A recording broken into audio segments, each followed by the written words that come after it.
My 36th birthday didn't end with toasts or well wishes. It ended with the cloying scent of vanilla mixed with the sharp, metallic tang of blood.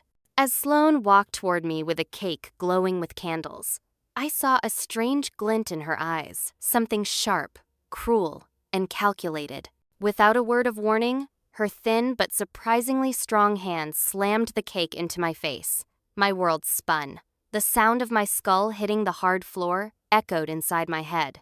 That fall didn't just blur my vision. It shattered the last bit of trust I had in my own flesh and blood.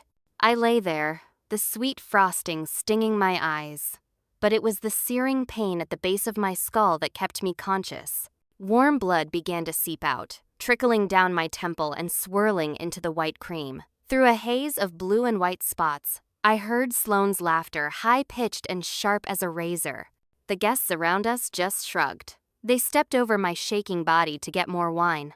"It's just a joke, Evelyn." My mother's voice, Beatrice, drifted in from a distance, cold and dismissive. "Don't ruin your sister's night."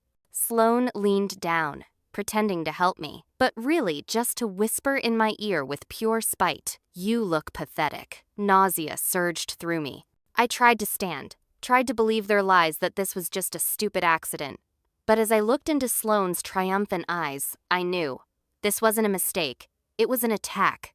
That night, as I drove home in a daze, the steering wheel cold under my palms, I still tried to lie to myself with the same old excuses.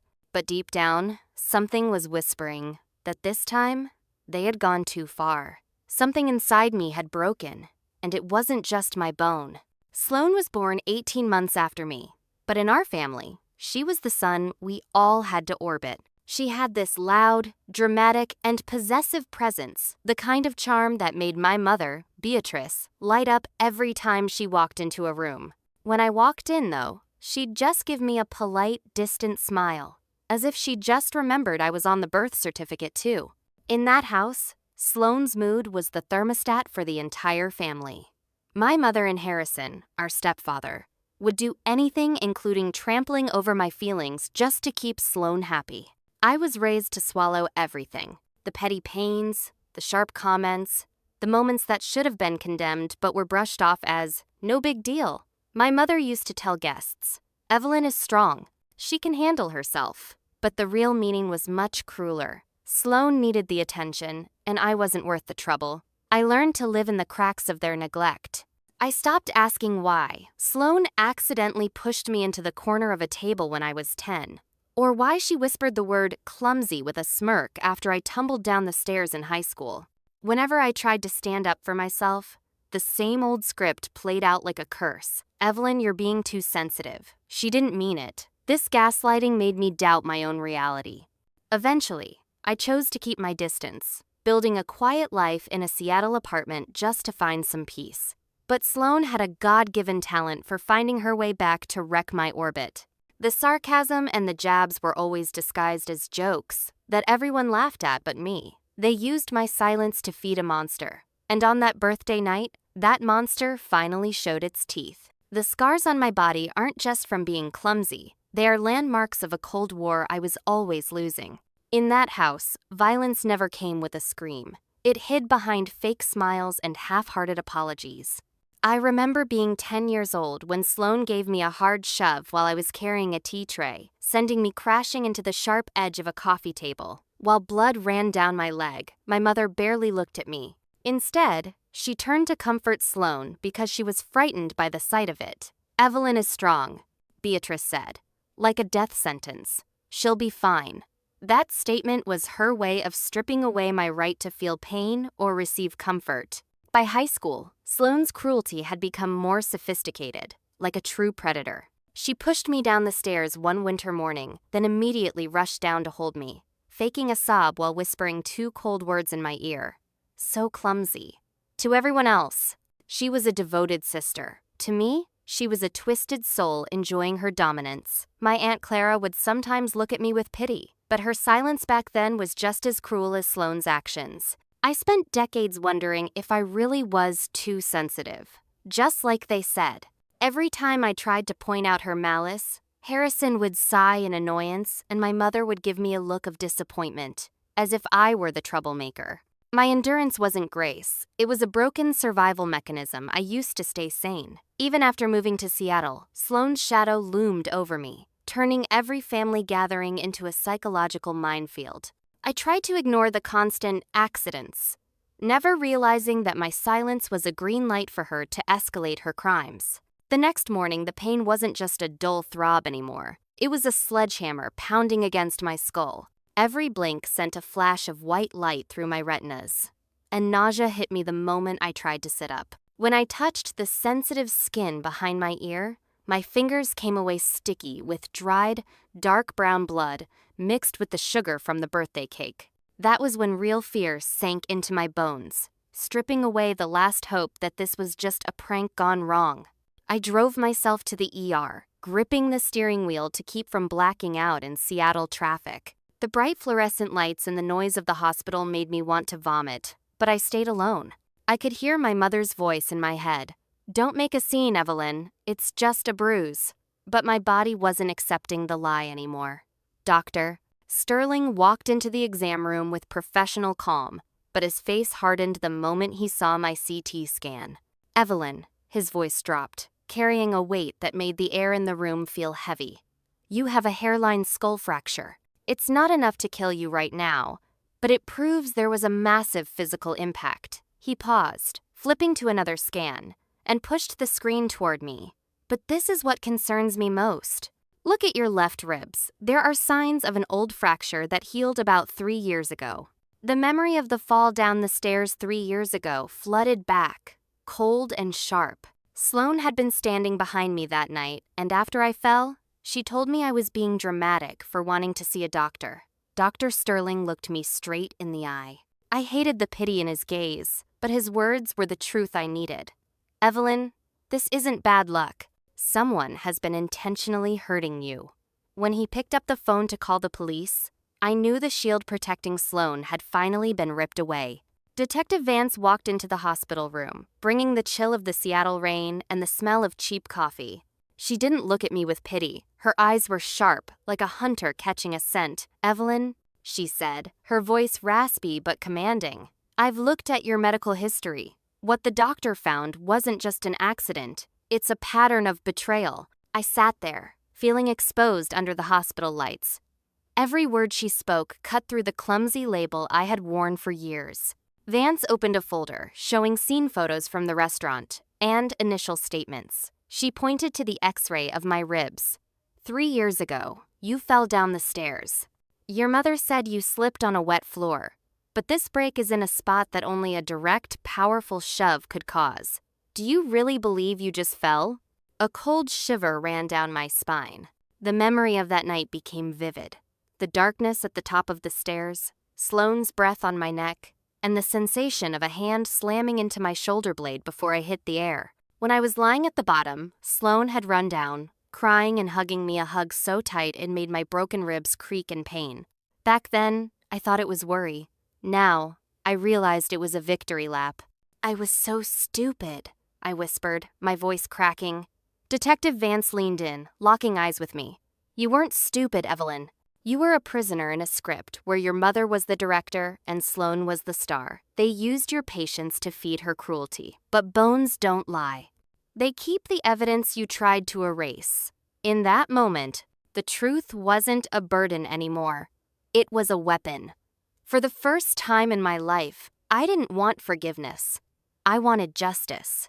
The truth is coming out, but does Evelyn have the strength to stand against a family protecting a criminal? Don't go anywhere. What Detective Vance finds on Sloane's phone will give you chills. If you've ever been a victim of toxic favoritism, hit like and comment "I am not alone" to help us spread the strength to heal. The hospital door flew open with such force it slammed against the wall, shattering the heavy silence. My mother, Beatrice, stormed in like a hurricane of rage, with a pale and fumbling Harrison trailing behind.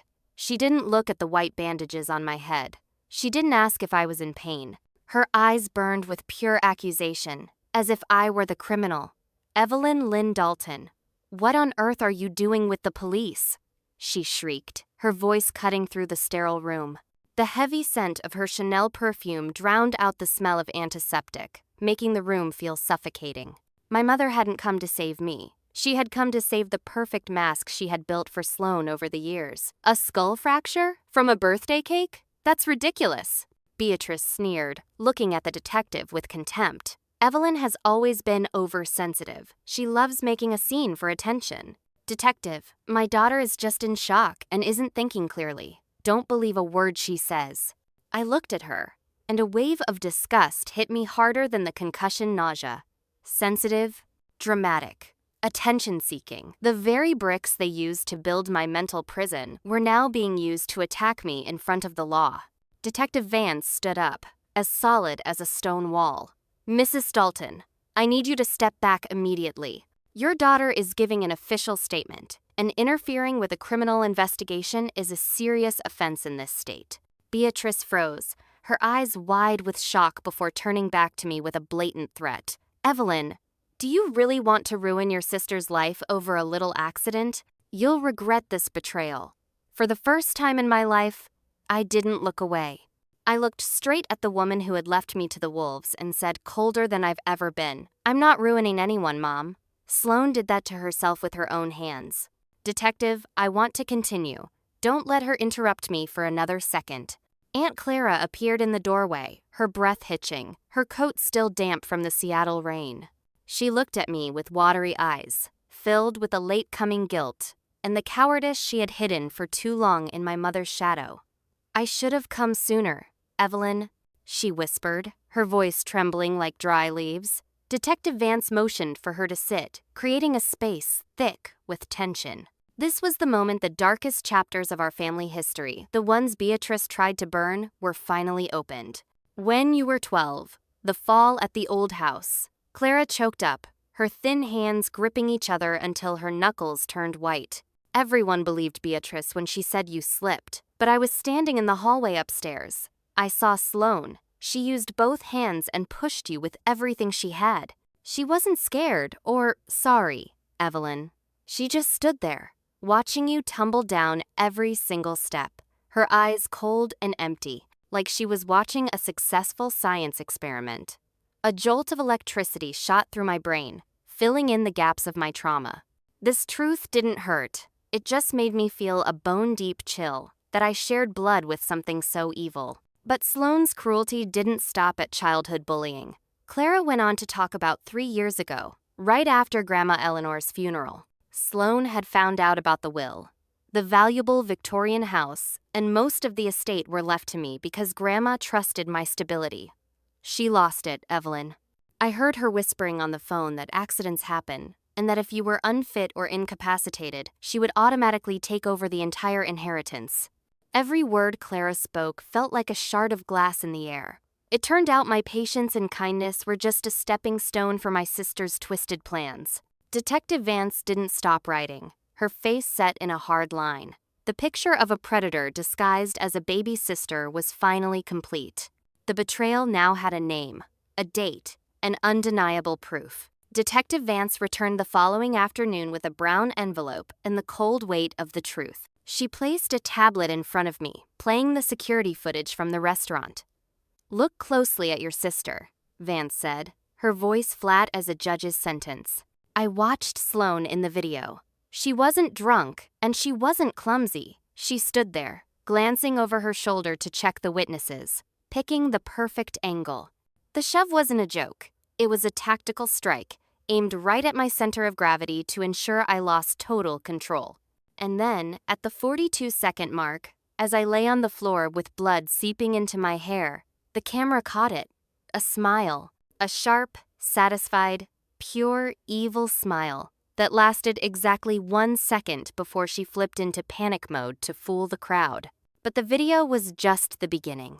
Vance showed me printouts from Sloane's phone, seized by court order. There was a hidden note folder titled Future. Inside were lists so detailed they made my skin crawl. Project, Victorian house, timing, when Evelyn is alone, method, gas leak, or second stair fall. She had logged every one of my past injuries like they were successful test runs. Sloane didn't just want the money. She wanted to systematically erase me. She was planning my death while I was still trying to find reasons to forgive her. A wave of icy disgust washed over me. I realized I wasn't dealing with a spoiled sister. I was dealing with a cold-blooded predator hiding behind the word family. "We have enough for intentional assault and attempted aggravated harm," Vance said. Her eyes locked on mine. "This Sunday, at the family meeting at your mother's house. We're ending this. Are you ready to see who she really is?" I nodded. My fear was gone, replaced by a dark, quiet, and ruthless fury. Sunday afternoon at Beatrice's mansion was bright with chandeliers, but the air felt like a powder keg. When I walked in, Sloane was standing in the middle of the living room with a glass of wine, looking as radiant and powerful as if she'd conquered the world. She saw me and gave me that familiar, mocking smirk. "Oh look, someone finally crawled out of her hole," she sneered. My mother immediately chimed in with a fake, exhausted tone. "Evelyn, don't start anything today. Just let the family have some peace." I didn't say a word. I just stood by Aunt Clara, feeling the coldness of the walls that had protected her crimes for decades. I counted the seconds in my head. Exactly at 6 p.m., there was a knock on the door, sharp and final. Detective Vance walked in with 2 officers, bringing the cold air of justice with her. The room froze. "Sloane Dalton, you are under arrest for intentional assault and conspiracy to commit grievous harm, based on recovered digital evidence." Vance's voice boomed. Sloane burst out laughing, a shrill, defiant sound. "Are you people insane because of a birthday cake?" But when Vance held up the file containing the future notes and the close-up video of her smiling, Sloane's face turned from flushed to ash gray. The angelic mask melted away, revealing a wild, desperate monster. "Mom, tell them to leave. Evelyn is making this up to steal the house," she screamed, her hands shaking as she pointed at me. This time, no one moved toward her. Sloane lost it completely, lunging at me before the officers tackled her. "I hate you, Evelyn. You've ruined everything since the day you were born. You should have died in that stairwell." Those words were the final knife that cut our blood tie. Beatrice stood frozen, white as a ghost, seeing the demon she had raised with her favoritism for the first time. The sound of handcuffs clicking shut was cold and absolute. The aftermath was quiet and aching, like the world was trying to give me back the peace I had been robbed of for so long. Sloane didn't get to perform anymore. Faced with the mountain of evidence, she took a plea deal. Strict probation, mandatory psychiatric treatment, and a lifetime restraining order against me.